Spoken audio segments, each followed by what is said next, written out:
तो दोस्तों आज की बड़ी खबरें मुख्य ताज़ा समाचार लेके आए आपके लिए। चलिए खबर शुरू करते हैं। उससे पहले चैनल को अब तक सब्सक्राइब ना किया हो तो फटाफट चैनल को सब्सक्राइब कर दे, लाइक कर दे, शेयर कर दे ताकि इसी तरह की खबर आप हर रोज देख सके। चलिए शुरू करते हैं आज की पहली बड़ी खबर। सरकार से तानातानी के बीच ट्विटर ने एक और बड़ी गलती कर दी है जिसका उसे खामियाजा भुगतना पड़ सकता है। ट्विटर ने भारत के नक्शे से छेड़छाड़ करते हुए केंद्र शासित प्रदेश जम्मू कश्मीर और लद्दाख को अलग देश बताया है। सरकारी सूत्रों के मुताबिक सरकार इस मामले में सख्त कार्रवाई कर सकती है। आपको बता दें कि इससे पहले ट्विटर ने लेह को चीन का हिस्सा बता दिया था, जिस पर सरकार ने कड़ी आपत्ति जाहिर करते हुए चेतावनी भी दी थी। देश के नए आईटी रूल्स को मानने से इनकार करने वाले सोशल मीडिया प्लेटफॉर्म ने अपने वेबसाइट के करियर सेक्शन में यह गलत दिखाया है। दूसरी बड़ी खबर, आज सुबह 10:55 पर उड़ीसा के तट पर डॉक्टर अब्दुल कलाम टापू पर अग्नि सीरीज की एक नई मिसाइल अग्नि प्राइम का सफल परीक्षण किया गया है। नई परमाणु सक्षम मिसाइल पूरी तरह से कंपोजिट मटेरियल से बनी हुई है। खबर है कि परीक्षण के दौरान मिसाइल सभी पैमानों पर सटीक पाई गई है। हालांकि कहा जा रहा है कि इस परीक्षण को देखते हुए विश्व के कई देश नाराजगी जाहिर कर सकते हैं। आपको बता दें कि वैज्ञानिकों के अनुसार रक्षा अनुसंधान और विकास संगठन के विकसित न्यूक्लियर क्षमता वाले इस मिसाइल की रेंज 1000 से 2000 किलोमीटर तक की है, यानी इससे दुश्मनों के वॉरशिप 2000 किलोमीटर दूर तक ध्वस्त किया जा सकेंगे। अग्नि प्राइम परमाणु हथियारों के साथ हमला करने में सक्षम है। ऐसे में माना जा रहा है कि अग्नि प्राइम मिसाइल को जल्द ही सेना में शामिल किया जा सकता है। आपको बता दें कि भारत ने पहली बार 1989 में अग्नि मिसाइल का परीक्षण किया था। तीसरी बड़ी खबर, पिछले 24 घंटे के अंदर भारत में कोरोना वायरस के 46,148 नए मामले दर्ज किए गए हैं। इसके साथ ही अब देश में कोरोना के इलाजरत मरीजों का आंकड़ा भी घटकर 5,72,994 पर आ गया है, जो कि कुल मामलों का सिर्फ 1.89% है। आपको बता दें कोरोना के मामले कम होने के साथ ही भारत ने टीकाकरण में भी रिकॉर्ड बना लिया है।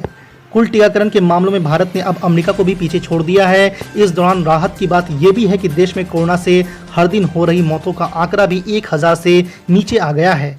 आपको बता दें कि स्वास्थ्य मंत्रालय की ओर से जारी आंकड़ों के मुताबिक पिछले एक दिन में कोरोना के 58,578 मरीज ठीक हुए हैं। लगातार 46वें दिन से भारत में कोरोना के ठीक होने वालों का आंकड़ा इसके नए मामलों से ज़्यादा रहा है। चौथी बड़ी खबर, बंगाल विधानसभा से ठीक पहले बीजेपी का हिस्सा बनने वाले पूर्व अभिनेता मिथुन चक्रवर्ती की मुश्किलें लगातार बढ़ती जा रही है। कोलकाता पुलिस ने उन्हें सोमवार को वीडियो कॉन्फ्रेंसिंग के जरिए पूछताछ के लिए हाजिर होने को कहा है। दरअसल चुनाव के दौरान एक विवादित बयान को लेकर पुलिस उनसे पूछताछ करेगी। इससे पहले भी पुलिस ने एक बार उनसे पूछताछ कर चुकी है। आपको बता दें कि अप्रैल मई में हुए चुनाव में मिथुन चक्रवर्ती की ओर से दिए गए एक भाषण को लेकर उनके खिलाफ केस दर्ज किया गया है। इसमें मिथुन चक्रवर्ती पर भड़काऊ भाषण देने का आरोप लगाया गया है। मिथुन चक्रवर्ती के खिलाफ टीएमसी की ओर से कोलकाता के मानितला पुलिस स्टेशन में एफआईआर दर्ज कराई गई है। दरअसल एक चुनावी सभा में मिथुन चक्रवर्ती ने अपनी एक फिल्म का डायलॉग दोहराते हुए कहा था कि मैं डसूंगा यहाँ और तुम्हारी लाश शमशान में मिलेगी। इस बयान को लेकर ही उनके खिलाफ केस दर्ज कराया गया है। पांचवी बड़ी खबर, बिहार, झारखंड, महाराष्ट्र समेत देश के कई राज्यों में मानसून का आगमन हो चुका है। एक तरफ कई राज्यों में झमझमाझम बारिश हो रही है, वहीं दूसरी तरफ देश की राजधानी में गर्मी से राहत नहीं है। मौसम विभाग ने कहा है कि दिल्ली में अभी 6 दिनों तक बारिश के आसार नहीं है। वहीं मौसम विभाग ने कहा है कि बिहार झारखंड में 2 दिन भारी बारिश होने की संभावना है। उत्तर प्रदेश में भी मानसून सक्रिय नजर आ रहा है। मौसम विभाग ने कहा है कि पूर्वांचल के कुछ जिलों में भारी बारिश हो सकती है। साथ ही येलो वार्निंग भी जारी की गई है। आपको बता दें कि अगले 24 घंटे के दौरान पूर्वी उत्तर प्रदेश, बिहार, उत्तरी मध्य प्रदेश और छत्तीसगढ़ में गरज के साथ बारिश हो सकती है। वहीं कुछ जगहों पर बिजली गिरने की भी संभावना है। छठी बड़ी खबर, उत्तर प्रदेश में हर राजनीतिक दल इस समय 2022 के विधानसभा चुनावों की तैयारी में है। हर दल की कोशिश है कि वो खुद को पूरी तरह सक्रिय और अगले चुनाव में जीत दर्ज कराकर सरकार बनाने के लिए तत्पर दिखाएं, जिससे कार्यकर्ताओं का मनोबल बढ़े और वो अपनी तैयारी में जुटे रहें। इस बीच सोमवार को बीएसपी प्रमुख और पूर्व मुख्यमंत्री मायावती ने अपनी और अपनी पार्टी को लेकर विपक्ष पर साजिश रचने का आरोप लगाया है। मायावती ने आरोप लगाया कि विपक्षी जानबूझकर बीएसपी के कम सक्रिय होने की अफवाह फैला रहे हैं, जबकि वो खुद फरवरी से लखनऊ में है और लगातार बैठकें कर रही है। उन्होंने यहां तक कह दिया कि भले ही वो मीडिया में कम दिखती हो, लेकिन उन्हें कम ना आंका जाए। सातवीं बड़ी खबर, बिहार के नेता प्रतिपक्ष तेजस्वी यादव ने लोजपा में जारी संग्राम को लेकर बिना नाम लिए मुख्यमंत्री नीतीश कुमार पर निशाना साधा है। उन्होंने कहा है कि लोजपा में टूट पर चिराग पासवान ने अपने पत्रों से यह स्पष्ट किया है कि इसकी साजिश रची गई थी। जिन्होंने 2005 और 2010 में पार्टी को तोड़ने का काम किया, उन्होंने ही ये योजना बनाई है। आरोप लगाया कि बिहार सरकार का इतिहास उधार के जनादेश पर रहने का रहा है और हमेशा उधार के खिलाड़ियों की मदद से अपना खेल खेला है।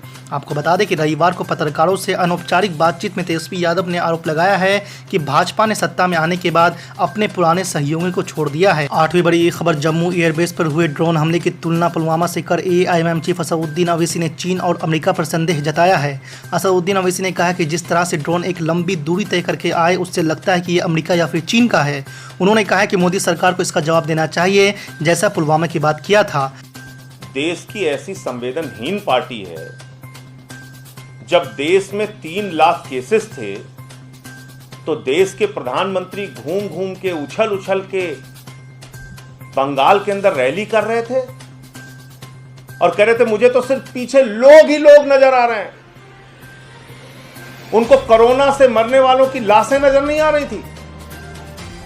गंगा नदी में तैरती हुई सड़ती हुई वो मजबूर लोगों की लाशें नजर नहीं आ रही थी। शमशान घाटों पे जो कतारें लगी थी लाशों की, वो नजर नहीं आ रहा था प्रधानमंत्री जी को।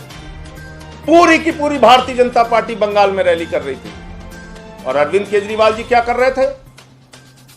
वो देख रहे थे कि बत्रा अस्पताल में SOS आ गया, उसको ऑक्सीजन कैसे जल्दी पहुंचाया जाए। गंगाराम में आ गया, उसको ऑक्सीजन कैसे जल्दी पहुंचाया जाए। राजीव गांधी में आ गया, उसको ऑक्सीजन कैसे जल्दी पहुंचाई जाए। किसी प्राइवेट हॉस्पिटल की गुहार आ गई, उसको कैसे जल्दी ऑक्सीजन पहुंचाया जाए। एक मुख्यमंत्री दिन रात जग के अपने 2 करोड़ लोगों के लिए सांसें मांग रहा था, यह उसका गुनाह है। भारतीय झूठा पार्टी वाले चंदा चोर लोग ये कहना चाहते हैं कि लोगों को मरने दो, आप सांसें नहीं दे सकते किसी को। यह अपराध है अरविंद केजरीवाल जी का। और बताइए, सुप्रीम कोर्ट के नाम पे झूठ बोल रहे हैं। जिस रिपोर्ट में तमाम असहमतियां हैं लोगों की, वो रिपोर्ट लेके सार्वजनिक कर रहे हैं। तो मैं तो बहुत हैरान हूं कि कितने क्रूर और संवेदनहीन लोग हैं ये लोग। मतलब ये कह रहे हैं कि दिल्ली के 2 करोड़ लोगों को अरविंद केजरीवाल ने मरने क्यों नहीं दिया। अरे ऑक्सीजन कोई आइसक्रीम है जो अरविंद केजरीवाल खा रहे थे? ऑक्सीजन कोई घर पे रखने की चीज है? उससे लोगों की जिंदगियां बचाने के लिए एक एक सांसों के लिए लड़ रहे थे अरविंद केजरीवाल।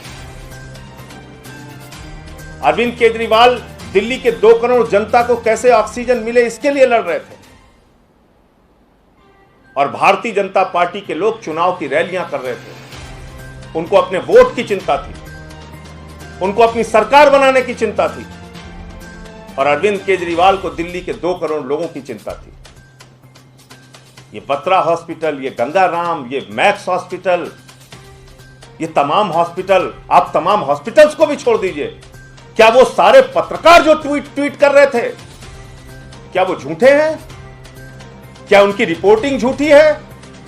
क्या उनका टीवी चैनल झूठा है? जिन टीवी चैनलों ने दिन रात खबरें चलाई कि यहां ऑक्सीजन कम हो रहा है, वहां ऑक्सीजन कम हो रहा है, भाजपा वाले कह रहे हैं सारे टीवी चैनल झूठे, सारे पत्रकार झूठे।